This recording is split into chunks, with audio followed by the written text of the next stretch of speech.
आप किस देश की आज़ादी की बात करते हैं?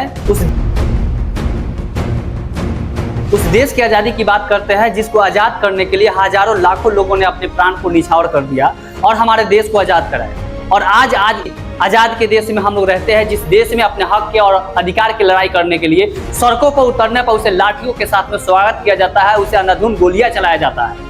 आप उस देश की आज़ादी की बात करते हैं जिस देश की आज़ादी में लड़कियों के साथ में गलत करने वाले व्यक्तियों को जेल के सलाखों को पीछे होना चाहिए, वो व्यक्ति बाहर निकलकर और सांसद और विधायक बन जाते हैं। उस देश की आज़ादी की बात करते हैं। जितना अंग्रेजों ने हमारे देश को नहीं लूटा है, उतना हमारे देश के यहाँ के नेताओं ने लूट कर बर्बाद कर दिया हमारे देश को।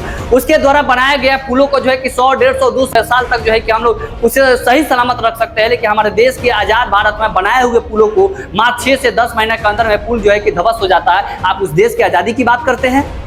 उस देश की आज़ादी की बात करते हैं जहां पे बहु बेटियों के साथ बलात्कार करने वाला व्यक्ति जेलों के अंदर होना चाहिए, फांसी की सजा सुनाई जानी चाहिए। वो व्यक्ति जो है कि देश के नेता और सांसद और मंत्री बनकर हमारे देश पर राज प्रशासन करते हैं। क्या उस देश की आज़ादी की बात करते हैं? क्या हमारा देश ऐसे सुधर सकता है? कभी नहीं। हम विश्व गुरु बनने की तो चाहत रखते हैं, लेकिन विश्व गुरु बनने की ओर अग्रसित नहीं कर पाते हैं। और हमारे देश के नेता कहते हैं क्या चीज कि 2047 तक हमारा देश भारत विकसित होगा और विश्व को जो है कि नियंत्रित करेगा। ये कभी संभव नहीं हो सकता अगर देश की अगर ये हालात रहे।